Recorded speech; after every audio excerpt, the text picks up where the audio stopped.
Le premier truc que j'ai arrêté de faire, déjà changer de programme tous les 4 lundis en essayant de chercher le programme parfait, le programme avec les meilleurs exercices, le programme qui allait me faire avoir le physique de mon influenceuse préférée. Et crois-moi, ça m'a fait perdre des mois. Si je devais recommencer la musculation aujourd'hui après des années de formation, mais surtout des années de coaching dans la nutrition et dans la musculation, il y a énormément de choses que je ferais différemment. Il y a énormément d'erreurs que j'aurais pu éviter pour ne pas perdre tout le temps que j'ai perdu. Parce que je vais être honnête avec toi, la musculation, j'en fais depuis des années, mais j'ai perdu des mois, voire des années au début de ma pratique. Alors dans cette vidéo, je vais te donner les 10 conseils que je me donnerais si j'étais à mes débuts, ou que je pourrais donner à ma petite sœur si elle commençait la musculation. Et d'ailleurs, il y en a un, c'est le 7e ou le 8e, je ne sais plus, qui m'a littéralement changé la vie. J'aurais vraiment voulu comprendre ça bien plus tôt, parce que ça fait d'ailleurs très peu de temps que je me suis rendu compte de l'impact que ça avait sur ma pratique et sur ma progression. Le but de cette vidéo, c'est que si tu débutes, ou même si tu t'entraînes depuis peu, ou même depuis un certain moment, c'est que tu ne perdes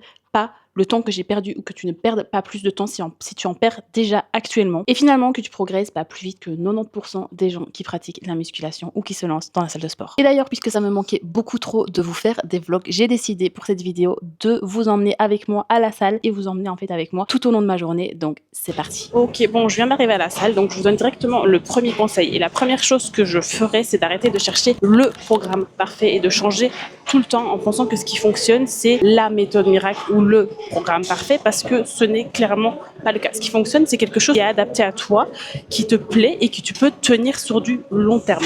Par exemple, si toi, tu peux actuellement t'autoriser 3 séances par semaine, fais 3 séances. N'essaie pas de te fixer 6 ou 7 séances par semaine ou de faire le programme d'une influenceuse qui s'entraîne tous les jours alors que tu ne peux pas actuellement le faire. La réalité, c'est que le programme qui fonctionne vraiment, c'est le programme que tu pourras tenir sur du long terme, tenir sur plusieurs mois. C'est pas quelque chose que tu vas pouvoir tenir en 2 ou 3 semaines et qui petit à petit va t'épuiser ou te mener à l'épuisement et à l'abandon. Donc là, ce que je vais te demander de faire, c'est de te créer ton programme ou de trouver un programme qui non seulement te plaît, mais que tu te vois aussi tenir sur du long terme et pas uniquement sur quelques semaines. Et c'est d'ailleurs ce qui nous mène directement au conseil numéro 2. Je m'entraînerai moins, mais mieux. Quand on débute, on pense toujours que plus on s'entraîne, mieux c'est et plus on progressera. Limite qu'on doit s'entraîner tous les jours pour avoir des résultats. Sauf que j'aurais aimé comprendre beaucoup plus tôt qu'en fait, le corps a besoin de récupération. C'est pendant cette phase de récupération que les muscles se régénèrent et du coup se développent. Et même chose pour la durée de ta séance, tu n'as pas besoin d'avoir une séance qui dure 2 heures pour avoir une séance efficace. À l'heure d'aujourd'hui, la plupart de mes clientes lifestyle ont des résultats qui sont très très bien, qui sont même excellents, avec des séances qui durent 1 heure, 1h30. Et crois-moi, tu auras beaucoup plus de résultats sur 3 ou 4 séances par semaine que tu peux tenir sur du long terme. 3 ou 4 séances par semaine qui sont bien structurées, qui durent 1 heure à 1h30, mais sur lesquelles tu vas mettre 200% de concentration, sur lesquelles tu vas vraiment y mettre de l'intention et de l'intensité, que de t'entraîner 6 ou 7 jours par semaine, mais avec une mauvaise récupération, avec du coup moins d'intensité et de moins bonne performance. Le 3e conseil que je donnerais, c'est de vraiment apprendre à exécuter les mouvements. Honnêtement, si je devais recommencer, je prendrais beaucoup plus de temps à apprendre l'exécution de chaque mouvement, à apprendre aussi ce que chaque exercice est censé travailler pour pouvoir me concentrer vraiment sur la technique pendant que je m'entraîne et sur mes ressentis. Parce qu'au début, en fait, le problème, c'est que tu penses faire un exercice qui travaille les fessiers et puisque tu le fais mal, tu travailles plus les quadriceps que les fessiers réellement. Pareil, si tu fais un tirage que tu penses faire ton dos, mais tu tires tout avec les bras. Et au final, du coup, puisque tu exécutes mal les mouvements, tu ne cibles pas les muscles que tu es censé cibler et du coup, tu ne progresses pas comme tu le devrais. Et je le dirais toujours, mieux vaut charger moins lourd. Ça ne sert à rien de vouloir toujours charger plus si c'est au détriment de ta technique d'exécution. Il vaut vraiment mieux se concentrer sur le contrôle de ton mouvement, sur le fait de chercher à bien ressentir tes muscles plutôt que de vouloir chercher toujours à charger plus.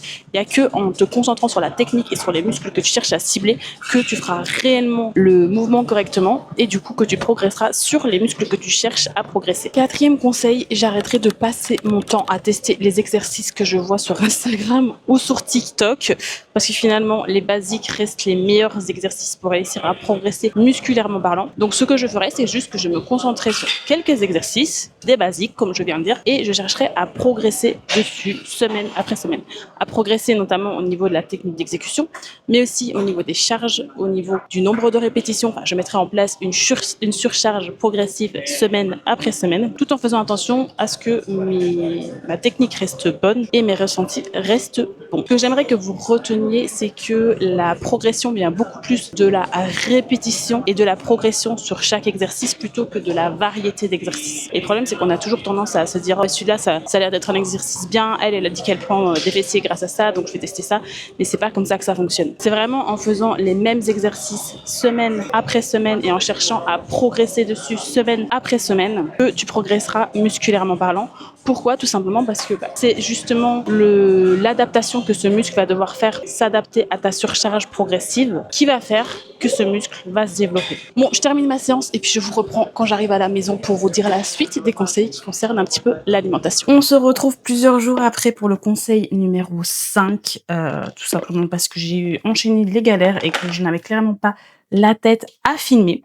Mais le conseil numéro 5 que je vous donnerai, c'est tout simplement d'arrêter les régimes. Je pense que celui-ci, vraiment, c'est un des conseils les plus importants, mais clairement, j'arrêterai les régimes type les cures détox, les régimes sans glucides, les challenges perte de poids en 30 jours. Et je peux vous dire que j'en ai testé des régimes, j'ai essayé de faire les choses le plus rapidement possible, etc., mais ça ne fonctionne pas. Ce que je te conseillerais de faire à la place, c'est de te concentrer sur le fait d'apprendre à construire des repas équilibrés avec une source de protéines, une source de glucides, des légumes et des bonnes graisses. Et crois-moi, même si ça peut paraître pas suffisant, ou alors que tu as l'impression de ne pas avoir des résultats assez rapides en faisant ce genre de choses, ça te sera bien plus bénéfique que de chercher à faire tous les régimes possibles et de chercher à avoir les résultats les plus rapides possibles. Le mieux pour réussir à avoir une silhouette tonique, c'est de faire en sorte de prendre des bonnes habitudes que tu vas pouvoir non seulement maintenir là, maintenant, pour avoir des résultats, mais aussi que tu vas pouvoir maintenir sur du long terme. Donc, des habitudes qui vont te permettre de perdre du gras et de prendre du muscle en même temps. Parce que si tu veux devenir tonique,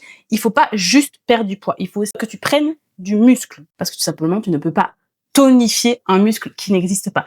Et si tu ne manges pas suffisamment, donc à force de faire des régimes extrêmes, pas suffisamment de protéines, pas suffisamment de calories, etc., tu ne peux pas prendre de muscle en même temps que de perdre du gras. Et oui, c'est possible de perdre du gras en même temps que de prendre du muscle, et ce n'est pas une perte de temps de faire les deux en même temps. Au contraire, c'est un gain de temps. Arrêtez de vouloir perdre du gras absolument avant de vouloir prendre du muscle alors que vous pouvez faire les deux en même temps. J'enchaîne directement avec le conseil numéro 6 qui est un peu en rapport avec le conseil numéro 5, mais c'est le fait de donner la priorité aux protéines. Pendant longtemps, comme je vous l'ai expliqué, j'ai vraiment cru que pour devenir tonique, il fallait absolument que je perde du gras et que je le fasse le plus rapidement possible, et du coup que pour perdre du gras, il fallait que je mange le moins possible.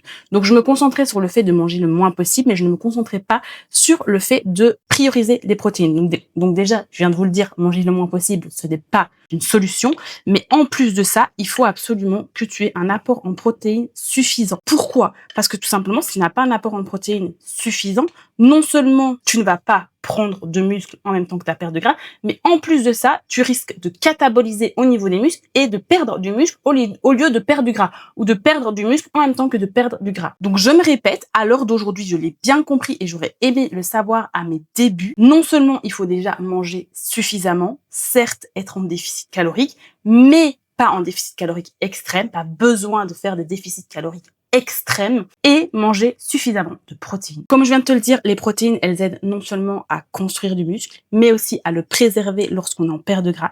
Elles aident aussi à mieux récupérer et du coup, derrière, à mieux performer au niveau des trainings. Et donc, si tu performes mieux, tu prends plus de muscles et c'est comme ça que tu deviens de plus en plus tonique. Mais ce qui est très important aussi avec les protéines, c'est qu'elles te permettent d'être rassasié plus longtemps. Les protéines, ça rassasie beaucoup plus que manger des glucides ou uniquement des glucides. Et c'est surtout le fait d'avoir une assiette complète avec une source de protéines, des fibres et des lipides, et non pas uniquement juste des glucides et des légumes, par exemple, qui va faire que tu vas être rassasié pour 3-4 heures et que tu vas pas avoir faim au bout d'une demi-heure à 1 heure après ton repas. Alors, tu vas me dire, ok Noémie, mais comment est-ce que je sais combien de protéines je dois manger et si je mange suffisamment de protéines? Donc si là, tu ne sais pas si tu manges suffisamment de protéines, tu vas faire un calcul très simple. Dis-toi que tu dois manger entre 1,8 et 2 grammes de protéines par poids de corps. Donc admettons que tu pèses 60 kilos. Ou que ton poids idéal c'est 60 kilos. Parce que si tu es en surpoids, Tu n'as pas besoin, par exemple, si tu as vraiment 20 kilos à perdre, on va dire que ton poids idéal, c'est 60 kilos et qu'actuellement, tu as 80 kilos, ne prends pas les 80 kilos. Prends ton poids de forme. Donc, admettons, ton poids ou ton poids de forme, c'est 60 kilos. Ce que tu vas faire, c'est que tu vas faire 60 kilos fois 1,8 ou fois 2. Et du coup, si tu fais 60 kilos fois 1,8 ou fois 2, ça te fait entre 108 grammes et 120 grammes de protéines. Donc, il faut que tu aies minimum 108 grammes à 120 grammes de protéines par jour. Il n'y a pas besoin de monter hyper haut en protéines non plus pour réussir à te tonifier et à prendre du muscle. Mais il faut que, le minimum que tu dois avoir dans ton assiette, dans ta journée, c'est c'est 1,8 à 2 grammes de protéines par poids de corps. Ensuite, prochain conseil, c'est que j'arrêterai d'acheter tous les compléments miracle. Clairement, je serais plus riche aujourd'hui si j'avais pas dépensé tout mon argent. J'abuse, ok. Mais dans les cures détox, de nouveau, dans les thés détox, les brûleurs de graisse, les poudres soi-disant miracles, que moi aussi je me suis déjà fait arnaquer par Herba. Je ne dirai pas la suite. À mes débuts en musculation, évidemment. À l'heure d'aujourd'hui, jamais de la vie, je ne leur répondrai. Mais tout ça, qu'on se le dise clairement, ça ne sert strictement à rien. Donc, si je devais recommencer, les seules choses que je prendrais, c'est de la whey si je galère à atteindre mon quota en protéines. Et puis parce que, admettons-le, c'est aussi très pratique pour ne pas devoir manger du poulet, des œufs, etc. tout le temps. De la créatine, c'est l'un des compléments qui a été le plus testé, qui a fait le plus de preuves dans le milieu du sport. Ça t'aide à mieux récupérer, ça t'aide aussi au niveau de la prise de muscle, ça aide aussi même au niveau cognitif. La créatine, ça a énormément de bienfaits. Donc ça, c'est les deux vraiment compléments un peu sportifs que je garderai. Et les 3 autres compléments que pour moi tout le monde devrait prendre à l'année, c'est oméga 3, vitamine D, magnésium, que j'ai d'ailleurs ici. Mais sinon, c'est à peu près tout. J'ajouterai potentiellement des compléments pour le stress, si je suis dans une période de stress, pour le sommeil, si je suis dans une période où je galère au niveau du sommeil ou ce genre de choses. Mais c'est tout. J'arrêterai de chercher des compléments miracles pour perdre du gras, pour prendre du muscle ou autre chose. Ça n'existe pas. Une chose aussi que je tiens à ajouter, c'est que si tu décides d'investir dans des compléments, n'investis pas dans n'importe quel complément. Si tu n'es pas sûre et certaine de la traçabilité, de la qualité de tes compléments, n'en achète pas. J'ai fait l'erreur d'en acheter pendant des mois, même d'avoir été sponsorisée par une marque parce que je n'y connaissais rien à mes débuts, qui à l'heure d'aujourd'hui, j'ai limite honte d'avoir été sponsorisée par cette marque, je ne citerai pas le nom, mais à l'heure d'aujourd'hui, si tu investis dans des compléments santé, investis dans des compléments qualitatifs, qui ont une bonne traçabilité, qui ont un bon dosage, qui ont des bonnes matières premières, etc., etc. Donc moi, à l'heure d'aujourd'hui, j'en profite pour vous dire que je suis en partenariat avec Life Pro. Donc, si je suis en partenariat avec eux, c'est parce que je leur fais confiance à 200% qu'ils ont vraiment des produits hyper qualitatifs. Donc, si vraiment vous voulez investir dans des compléments et que vous ne savez pas où les acheter, achetez-les chez Life Pro et vous avez moins 10% avec le code Noémie. Je vous retrouve un peu plus tard dans la journée. Je vais manger, j'ai faim, pour vous donner la suite de mes conseils. Bon, on y arrive. Le conseil qui a vraiment tout changé pour moi, c'est le fait de prendre mon sommeil plus au sérieux. Pendant longtemps, j'ai vraiment délaissé ça, et quand je dis pendant longtemps, c'est encore jusqu'à là récemment. Alors que, sans exagérer, c'est l'un des plus gros accélérateurs de résultats. Quand je te dis ça, c'est que tu peux avoir le meilleur programme du monde, tu peux avoir le meilleur coach du monde, tu peux t'entraîner hyper bien, mettre de l'intensité dans le training, etc. Si tu ne dors que 5 heures par nuit, ou même que tu as des heures de coucher qui sont tout le temps irrégulières, tu vas parfois dormir à 21h, parfois à 23h, parfois à minuit, parfois à 22h, tes résultats seront grandement limités. Et je trouve ça dommage de tout faire bien sur le côté, de te donner à fond pour tes trainings, de prendre la peine d'aller t'entraîner 4, 5, 6 fois parfois par semaine, de prendre le temps de suivre un plan, une diète, etc. et de délaisser le sommeil. Donc aujourd'hui, si je devais recommencer, et surtout si je m'étais rendu compte plutôt de l'impact du sommeil, ce que je chercherais à faire, c'est dormir minimum 8 heures par nuit et avoir des heures de coucher régulières. Alors, ce que je conseille, c'est entre 7 et 8 heures, et entre 7 et 9 heures, pardon, et c'est ce qui est généralement recommandé, mais personnellement, je sais que si je ne dors que 7 heures par nuit, c'est insuffisant pour moi. Et là aussi, c'est hyper important de vous écouter là-dessus. On dit de dormir minimum 7 heures par nuit pour être en forme, mais si vous estimez, vous sentez que les 7 heures par nuit de sommeil ne sont pas suffisantes, alors faites en sorte de dormir plus. Crois-moi, si t'es une femme qui est active, qui est jeune, qui t'entraîne 5 fois par semaine, qui peut-être a des enfants, qui peut-être a un boulot qui te prend beaucoup de temps, etc., tu as besoin de dormir. Et il y a des études vraiment qui prouvent que si tu manques de sommeil, tu galères non seulement à perdre du gras, mais en plus de ça, tu perds aussi plus facilement du muscle. Et si tu veux une shape et une silhouette tonique, ce n'est clairement pas ce qu'il faut. Donc voilà. Là, il est 21h35, donc je vais me mettre au lit.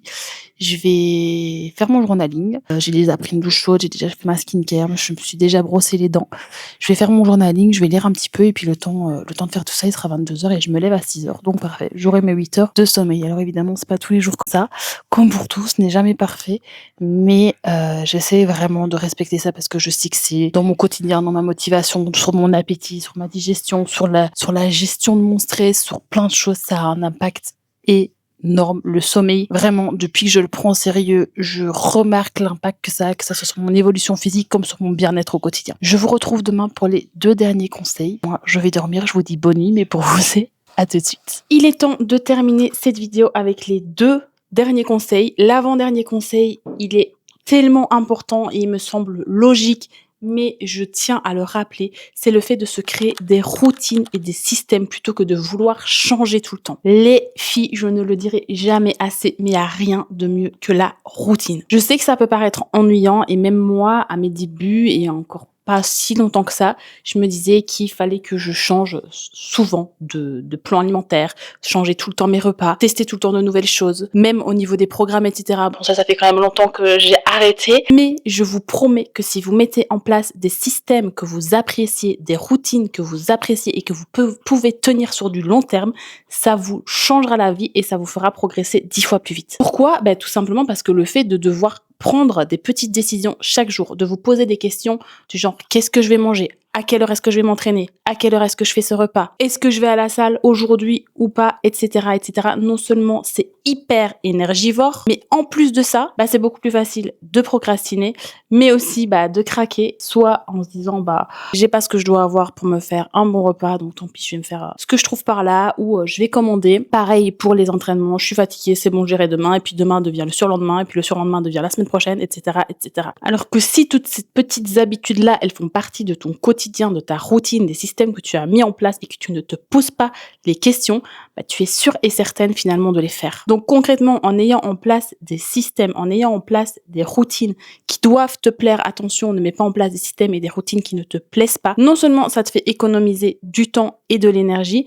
mais en plus de ça, il y a beaucoup plus de chances que tu fasses ce que tu dois faire et que tu ne dévies pas complètement de tes objectifs et du plan qui te permettra d'atteindre tes objectifs. Et le dernier conseil, mais c'est là, j'aimerais tellement pouvoir le dire à la Noémie qui a commencé la musculation à 10 ans, à la Noémie qui a commencé à s'intéresser à tout ça il y a 10 ans, c'est que je chercherai la constance et non la perfection. Clairement, ça serait, je pense, le plus gros changement que je ferais, c'est d'arrêter de vouloir être parfaite et être beaucoup plus bienveillante envers moi-même si je dévie un petit peu du plan. Pourquoi ? Tout simplement parce que la perfection, c'est ce qui finalement te fera toujours abandonner. C'est ce qui aussi te fera fonctionner en mode tout ou rien, en mode foutu pour foutu. Et tu t'en doutes, c'est pas ça qui va te faire progresser. Ce qui te fera progresser, c'est la constance et non la perfection. Aujourd'hui, je préfère largement une femme qui s'entraîne 3 fois par semaine, mais qui parvient à tenir ça à l'année, plutôt qu'une femme qui vient vers moi, qui me dit qu'elle veut s'entraîner 5 à 6 fois par semaine, qu'elle va tenir 1 mois, 2 mois, puis qu'elle va finalement arrêter parce qu'il y a des imprévus, parce que la vie prend le dessus. Et du coup, puisqu'elle n'a pas le temps, autant de rien faire. Elle va arrêter pendant plusieurs mois, puis elle va reprendre avec le même rythme.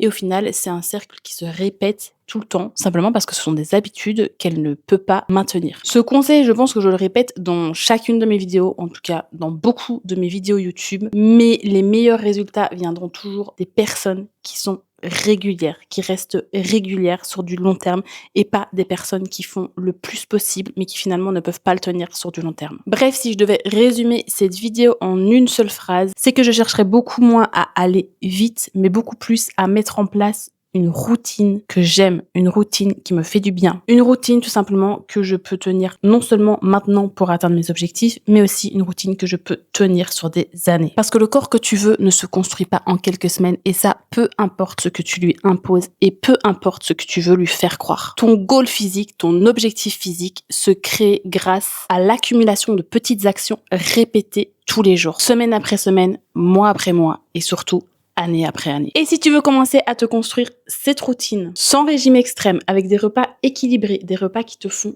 kiffer, sans te compliquer la vie, j'ai créé un e-book gratuit que tu peux retrouver dans ma bio en description juste en dessous, qui t'aide non seulement à structurer ton alimentation, mais aussi à structurer tes entraînements. Et si tu veux aller plus loin et que je t'accompagne pour créer cette routine et ces systèmes qui te permettront non seulement d'atteindre tes résultats maintenant, mais aussi de maintenir ces résultats et de maintenir cette routine sur du long terme, je propose des accompagnements personnalisés. Tu retrouveras également le lien de demande de coaching dans la description juste en dessous. Et puis, ça m'intéresse, dis-moi en commentaire quel est le conseil qui va te faire voir les choses différemment dans tous les conseils que je viens de te donner. On se retrouve la semaine prochaine pour une nouvelle vidéo. Ciao!